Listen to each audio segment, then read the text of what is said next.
여러분 안녕하십니까. 대단히 반갑습니다. 도선풍수과학원 원장 박민찬입니다. 주 5회 오후 3시에 생방송으로 진행하는 풍수만설, 오늘은 15번째 시간입니다. 오늘은 제가 특별히 우리 시청자 여러분, 국민들에게 정말 아주 중대한 말씀을 드리려고 합니다. 오늘 강의 주제는 천년 만에 국은 풍수 비밀을 밝힌다입니다. 천년 만에 국은 풍수 비밀을 밝혔다라는 것인데요.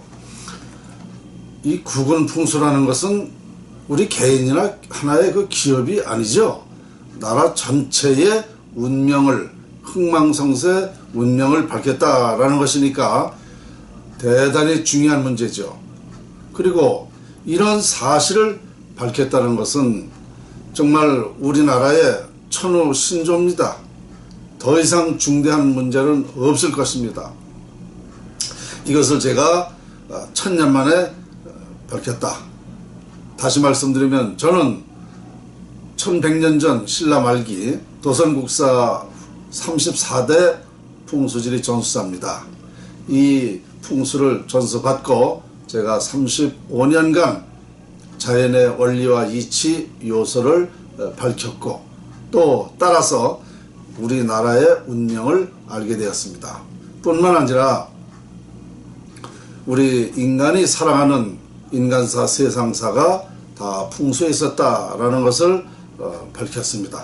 그래서 오늘은 특별히 여러분들에게 아주 중요한 현재 나라가 왜 이렇게 되고 있는가, 우리나라가 어떻게 해야 다시 국운이 용성할 수 있는가 등등 해서 이런 사실을 모두 자연의 원리로서 자연의 이치를 밝히겠습니다.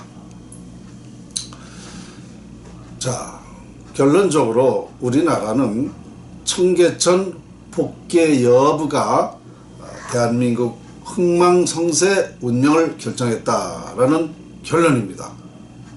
참 뜻밖이죠.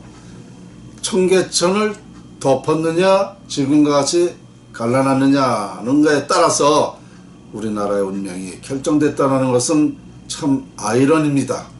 그런데 이러한 그 자연의 오묘한 그 이치를 밝히고 또 확인하고 과학적으로 또 확인하고 역사적으로 또 보니까 완벽하게 제가 우리나라 대한민국의 운명을 밝혔다라는 얘기입니다. 그런데 그것이 뜻밖에도 청계천에 있었다라는 것은 정말 의아한 일입니다.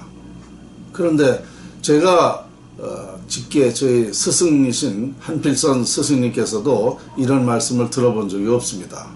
그리고 역사적으로 우리 그 신안계 무령설, 천년부터 전해 내려온 신안계 무령설의 전수자들께서 이 말을 한 사람이 없습니다. 그런데 이것을 최초로 밝히게 되었다. 그런데 이미 천년 전부터 이런 사실은 밝혀진다는 것, 꼭 청계천이라고 얘기는 안 했지만 이런 자연의 이치가 이 시대에 밝혀진다라고는 예언이 되어 있었습니다. 제가 도선의 풍수 전수자로서 완벽하게 정말 우리가 풍수의 그 풍수를 활용함으로써 우리나라가 큰 나라로 될 수 있는 것을 밝혔다는 것이죠. 자, 풍수를 정의를 하면 이렇습니다. 풍수질이란 만물의 형상과 자연에서 발산하는 기를 활용하여 인간 운명을 결정하는 학문이다. 이런 결론을 내리게 되었는데요. 만물의 형상과 자연에서 발산하는 기를 활용한다. 그러면 국어사전은 어떻게 되어 있는가? 풍수질이란 땅의 형세를 보고 사람의 길흉화복을 연결하여 설명하는 학설, 이렇게 되어 있습니다. 그러니까 제가 풍수질이 정의를 내린 것과 똑같습니다. 저는 더 구체적이고 더 과학적으로 밝혔기 때문에 밝혔다라고 이렇게 말씀을 드릴 수가 있습니다. 그러면 이 풍수의 정의는 형상과 기를 활용한다 그랬습니다. 형상, 우리가 보통 풍수지리 얘기하면 산을 형상을 보고 좌측면 우백호도 보고 또 그 여러 가지 물이 흐른다든가 또 어떻게 생겼는가 이것을 판단해 가지고 길흉화복을 적용시키는 것이다 라는 건데요. 제가 우리 대한민국의 그 청계천에서 운명이 결정한다 라는 것은 이렇게 알게 되었습니다. 결론적으로 청계천은 사람의 배 부위다, 배 위치다 라는 것입니다. 왜 그러냐면 이 형상으로 보게 되면 인왕산이 머리 부분입니다. 머리. 풍수용어로는 현무라고 그러죠. 그리고 지금 현재 청와대 뒤에 북악산 높이 올라 있는 거, 이것을 왼팔입니다. 이게 좌청룡이죠. 그리고 남산이 이렇게 오른팔 우백호죠. 그러니까 현무와 좌청룡 우백호 이렇게 되어 있는데 이 좌청룡 우백호의 그 산맥이 어디로 내려갔냐면 동쪽으로 뻗어 내려갔죠. 여러분 상상이 되실 겁니다. 이것이 다리 형상입니다. 그리고 청계천이 시작되는 부분이 어디냐? 현재 동아일보 앞이죠. 그것이 사람의 명치입니다. 그러면 그 명치서로부터 배 부위가 어디까지나 하면 중랑천 중간까지입니다. 중랑천이 청계천 시작되는 부분에서 6km라고 그래요. 그러니까 약 3km 정도가 배 부위다 이렇게 말씀드릴 수가 있습니다. 그러면 풍수지리상으로는 어떤 형상인가 하면 와인 형상입니다. 사람이 누워있는 형상이다. 그래서 이 사람이 누워있는 형상이다 그랬는데요. 그러면 사람의 배를 가르면 어떻게 됩니까? 사람의 배를 가르면 죽습니다.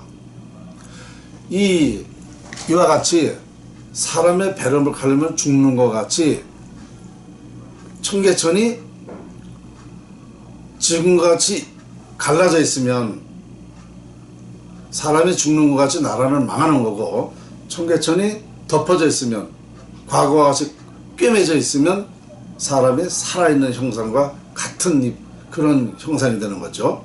그러니까 청계천을 덮으면 나라가 국군이 용성하게 되는 것이고, 청계천을 열어놓으면 사람이 배를 가르는 것 같이 죽는 것이다 이렇게 되는데요.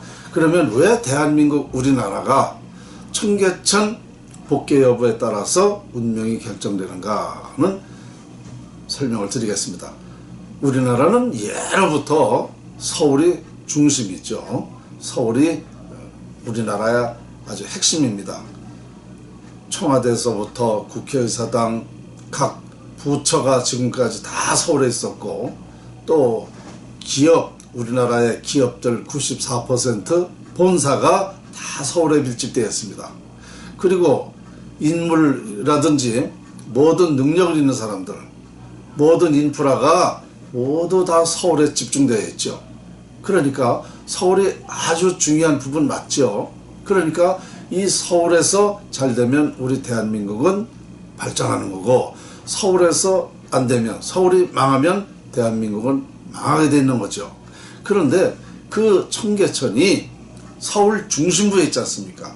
그러니까 중심부를 갈라놨기 때문에 사람이 죽는 것 같이 나라는 망하는 것이다, 이런 결론이 내려진 것입니다. 참 아이러니죠. 그러면 한번 이것을 역사적으로 한번 밝혀보겠습니다. 그러니까 예로부터 우리나라가 1960년도까지 어떻게 살았습니까? 국민소득 67달러였으니까 세계에서 가장 못 사는 나라입니다. 정말 불행하게 살았죠. 고통스럽게 살았죠. 청계천이 지금과 같이 갈라져 있었기 때문에 나라는 잘 될 수가 없었던 거죠.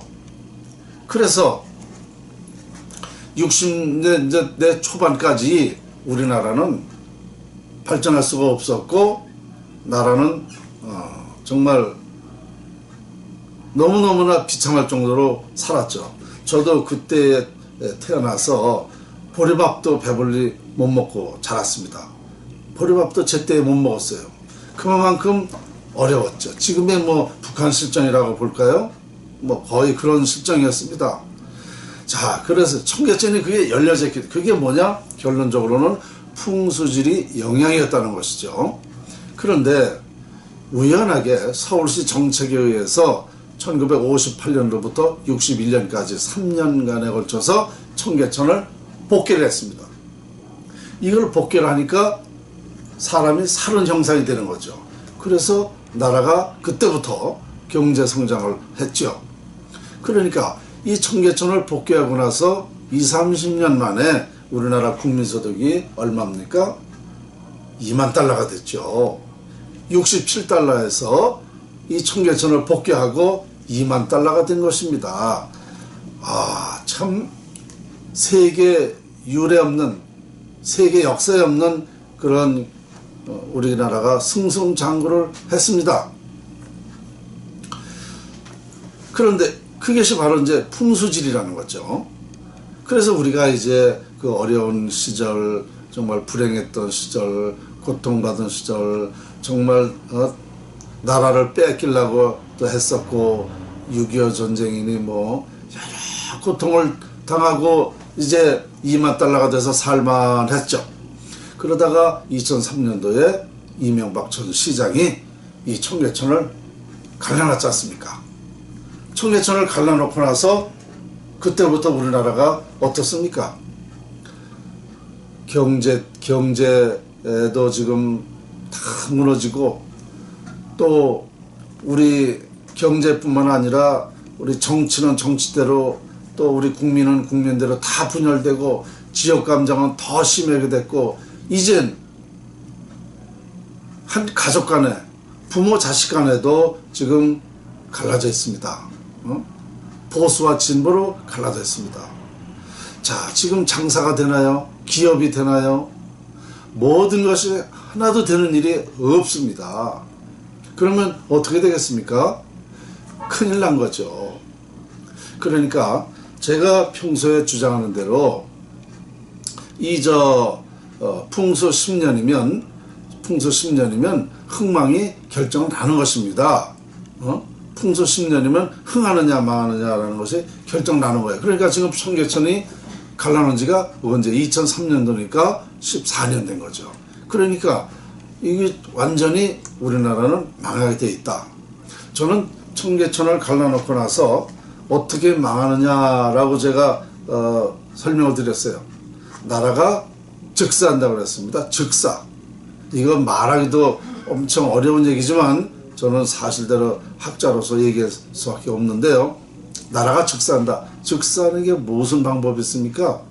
경제가 완전히 망하고 또 전쟁이 나는 게 즉사하는 거 아닙니까? 그런데 지금 두 가지 방법이 두 가지가 그 불행하기 위한 두 가지가 똑같이 진행되고 있습니다. 제가 얘기하는 것을 지금 현재 진행되고 있다. 참 보통 심각한 게 아닙니다. 그래서 저는 이때부터 14년 전부터 이 청계천 때문에 나라가 망한다라는 것을 많은 데 얘기를 했습니다. 2007년도에는 국회에 가서 기자회견도 했습니다. 나라가 망한다. 망하는 이유가 청계천을 갈라놨기 때문이다. 이것이 우리 국민이 알 권리다. 학자로서 국민한테 알려야 된다. 이 사실을 저는 알렸습니다. 그런데 이 국민들이 아무 반응이 없습니다. 제가 2012년도에 가서 채널A 박종진 캐도남마에 가서도 또 얘기했습니다. 이 사실을 얘기했습니다. 청계천이 지금같이 개복되면 나라는 망하고 다시 덮어지면 나라는 흥한다. 국군이 용성한다라고 얘기를 했습니다.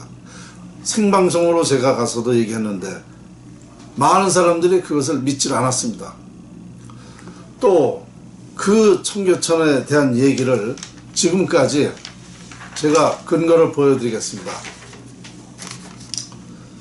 여기 보이십니까?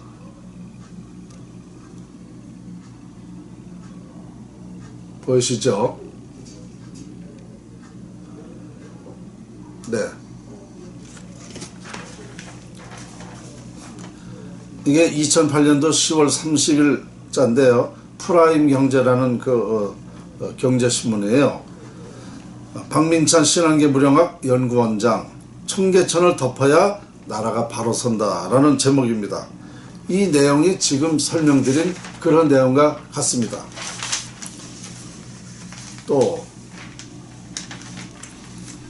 여기 또 보시죠.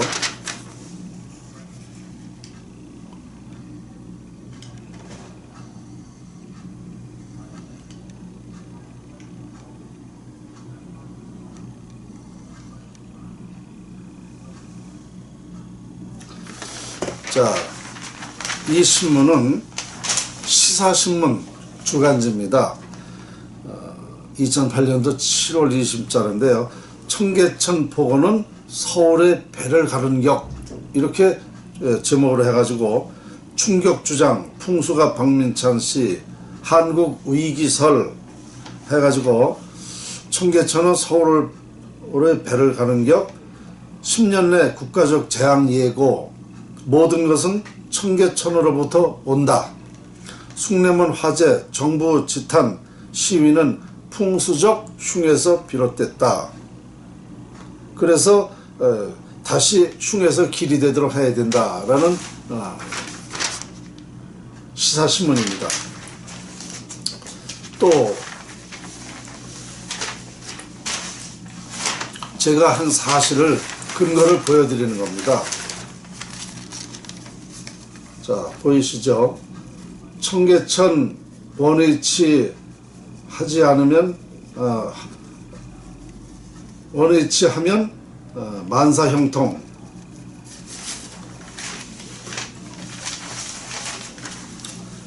재앙의 해 해가지고 청계천 원위치 하면 만사형통, 이것은 일요시사입니다. 일요시사 2010년 1월 3일자고요. 여기에 보면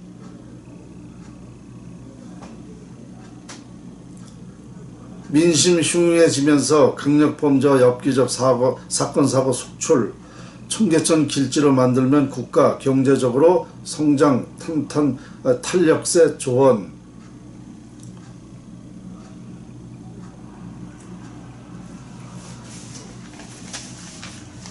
그리고 끝으로는 나라 잘못은 풍수인들에게 책임이다 라고 제가 결론을 내렸습니다. 그러니까 저는 이런 사실을 이 신문뿐만 이런 스타일로 해가지고 언론에 50여 회 이렇게 대서특필한 기사가 50여 회가 됩니다. 청계천 때문에 나라 망한다라는 것을 그렇게 제가 보도를 했다는 얘기입니다. 그런데 지금까지 아무런 국민들의 반응이 없다는 것에 대해서 좀 너무 제가 이상할 정도로 지금 나라가 이렇게 심각한 위기가 됐는데 왜 심각한가를 좀 생각해보고 풍수가가 말하는 것도 좀 확인 좀 하고 원인을 밝히자고 해야 되는데 지금까지도 국민들이 반응이 없다는 것은 너무 참 아이러니입니다. 그래서 저는요, 대한민국의 가장 큰 죄는 저는 이명박 전 서울시장하고 박민찬 저라고 생각합니다. 왜 그러냐? 이명박 전 시장이 배를 갈라가지고 청계천을 갈라서 나라를 망하게 했지 않습니까? 이게 사실이라 그러면 가장 큰 죄인이 이명박 시장이고요. 그 다음에 두 번째 책임은 저한테 있다 이겁니다. 박민찬이한테 있다는 얘기죠. 왜? 이것을 막지를 못했으니까. 막지 못한 책임이 저한테 있다는 얘기입니다. 그래서 두 사람이 똑같이 가장 큰 죄인이다 라고 저는 생각을 하면서, 자, 이와 같이 제가 이 그림을 한번 보시죠.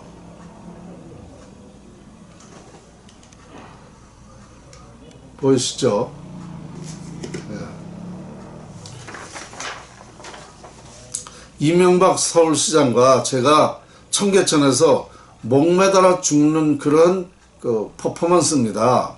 어?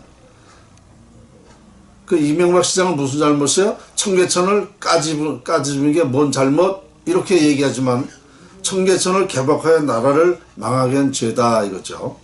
그리고 저는 청계천 개박으로 나라가 망한다는 사실을 국민에게 제때 알리지 못한 죄다. 빨리 이걸 더 알려서 국민들이 이걸 알게 해서 국민들의 이거 공감대를 형성하고 청계천을 다시 복귀를 하든지 비보풍수를 하든지 해야 되는데 그걸 못했으니까 제 잘못이 또 크다.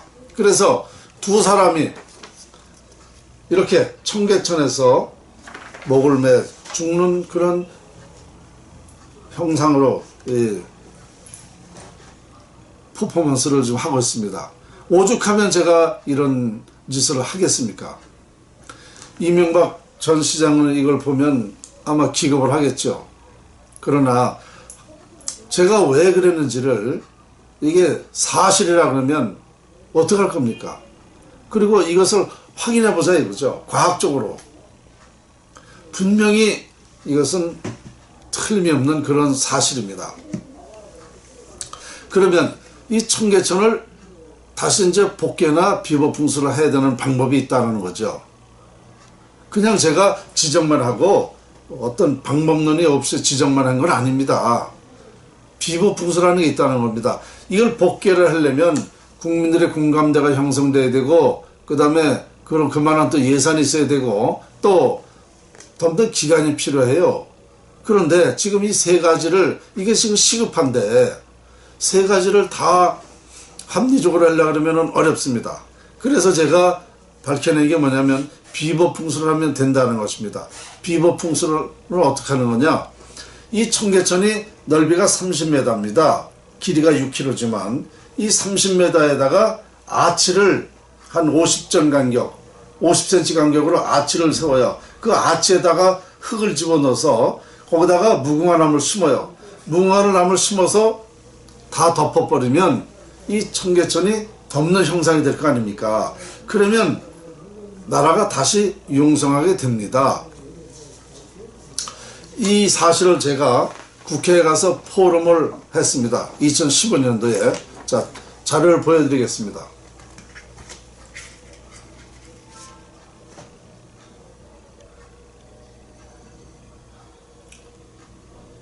보이시죠? 네. 이것이 국회 포럼 자료인데요. 청계천 무궁화 심기 프로젝트 해가지고 대한민국 국어는 청계천에서 발언됩니다. 청계천 운명에 따라 국가 운명 결정. 요 가운데 요 무궁화 나무가 이게 청계천에다 심었다라는 걸 형상화한 건데요. 이 무궁화나무를 심으면 어떻게 되냐면 국운이 형성되고 세계 무궁화꽃 축제가 가능합니다. 그리고 국내외 그럼으로써 국내외 관광 수입이 뭐 많겠죠. 그러니까 이 국내 관광 수입이 어떻게 되는가? 청계천만 보러 오겠습니까? 청계천 보러 왔다가 전국에 다니면서 관광을 하게 됐죠. 그러니까 전국이 다 관광지가 될 것이다. 그리고 세계 기업이 유치가 유리하다. 그 다음에 애국심이 생기게 되죠. 그리고 국민이 단합하는 그런 모습이 될 거고요. 지역 감정이 해소되고 민족 통일의 열쇠, 민족 통일의 근원이 될 것이며 세계 평화의 산실이 되는 나라가 된다는 것이죠. 그러니까 이 청계천 무궁화꽃 축제, 세계 무궁화꽃 축제를 한다는 것은 가능합니다. 왜냐하면 무궁화가 100일 핀다고 그러거든요. 그런데 이 무궁화를 우리나라 무궁화만 심는 게 아니고 전 세계에 있는 무궁화를 세계 나라에다가 좀 보내달라 그러면 우리나라 중심부에다가 심어주겠다 그러면 보내주죠. 그러면 그 나라별로 팻말을 달아줘요. 뭐 어느 나라 거 여기까지, 어느 나라 거 이만큼. 그러면 세계 무궁화꽃 축제가 되는 것입니다. 이 무궁화꽃 종류가 250가지 종류가 있다는 것입니다. 그러면 이 무궁화는 100일 피는데 그 후에는 어떻게 되느냐.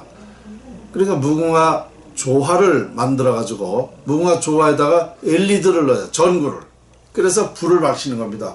그렇게 되면은 이 청계천이 30m에 6km가 불야성이 되겠죠. 불야성.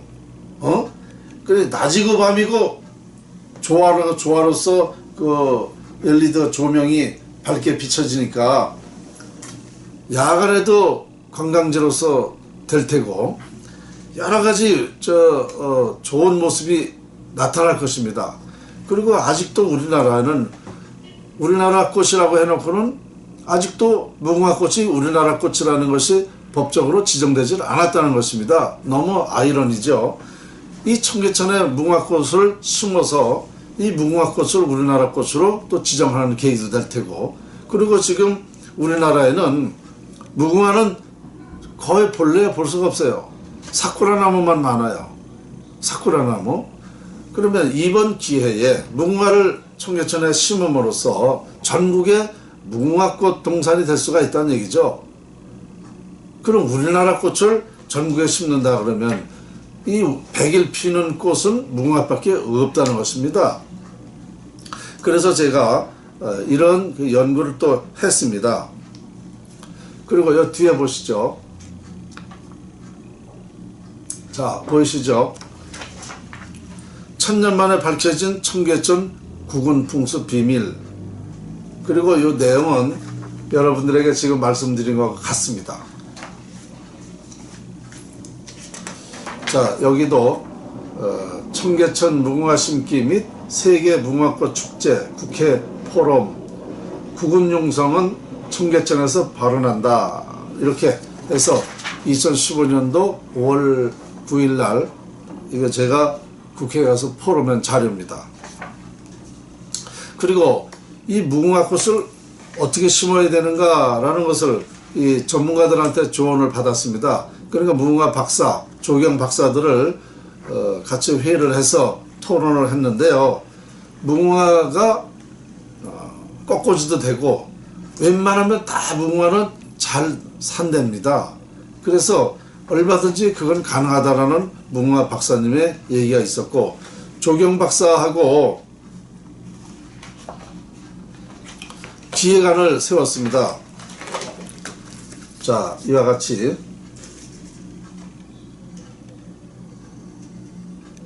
보시죠.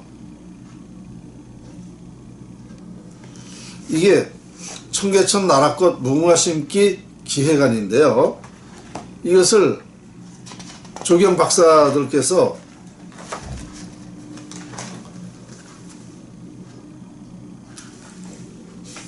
다 검토해가지고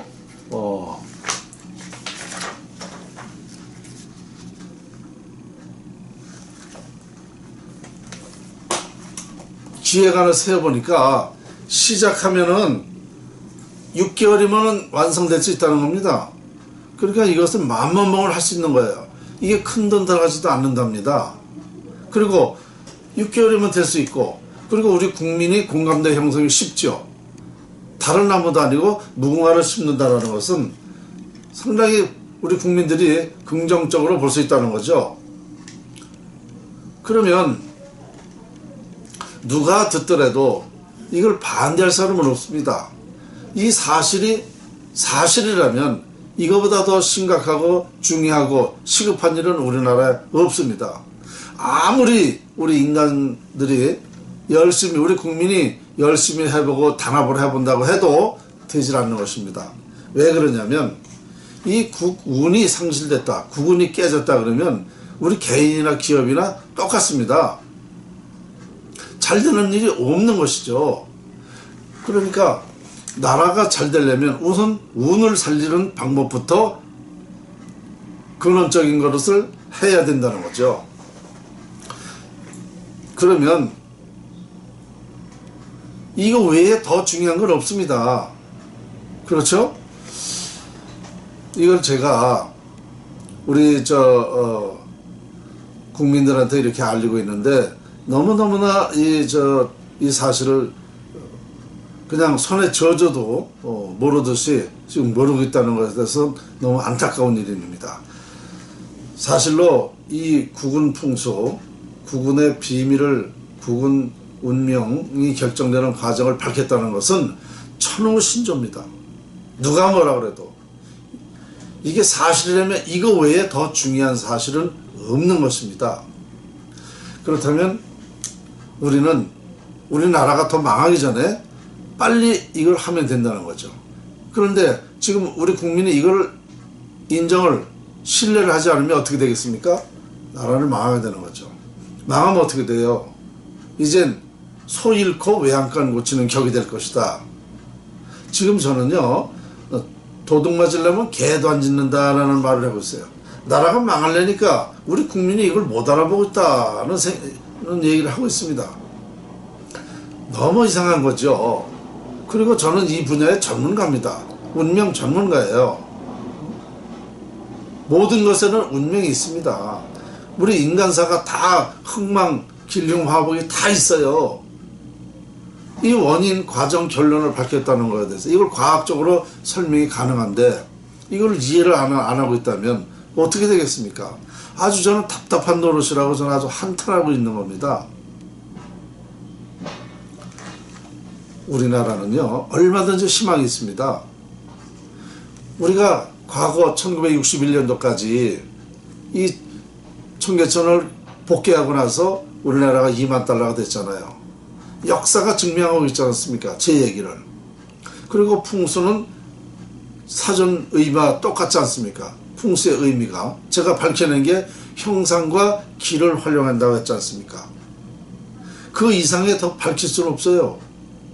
역사적으로나 과학적으로나 학문적으로나 미래지향적으로나 이거 외에 더 중요한 사실은 없다는 것을.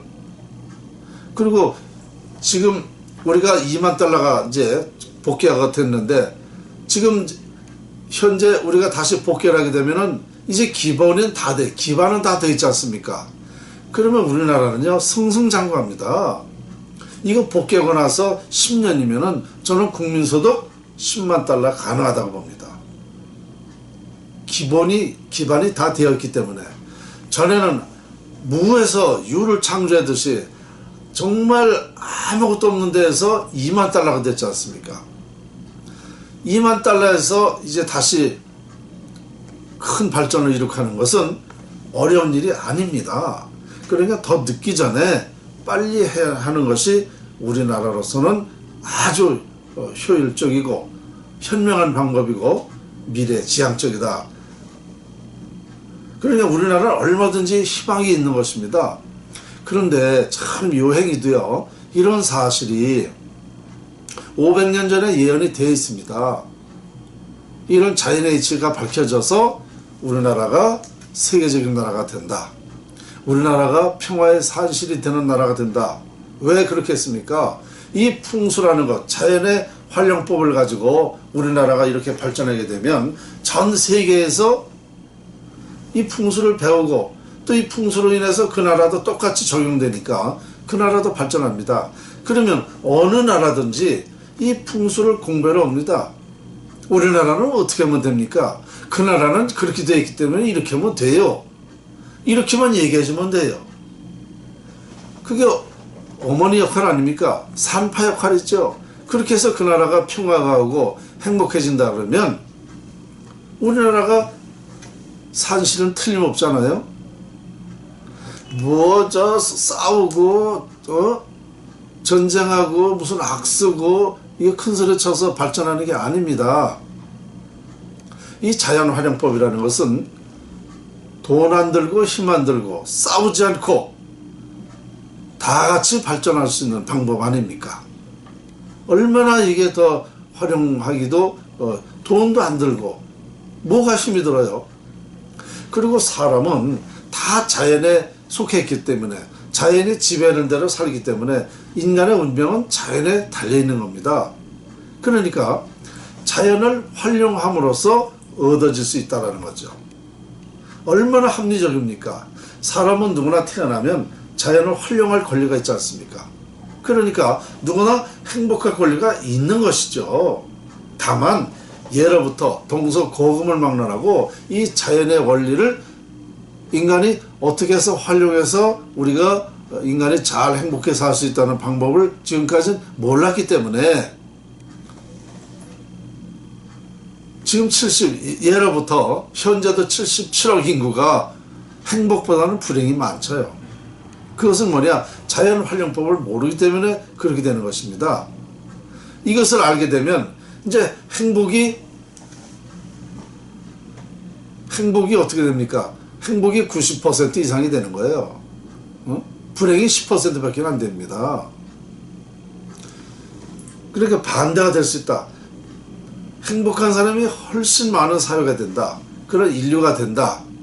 이게 평탄하다. 너무너무나 당연한 일이고 확실한 거 아니겠습니까?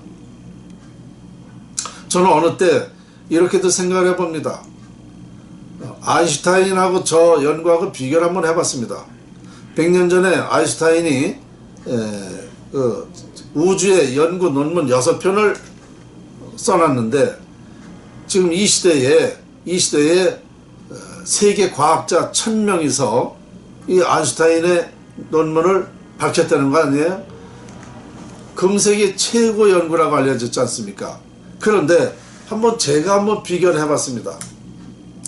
자, 결론적으로 어떻게 얘기되느냐면, 아인슈타인이 연구한 것은 우주 연구이기 때문에 인간이 그것을 활용해서 행복해질 수가 있다.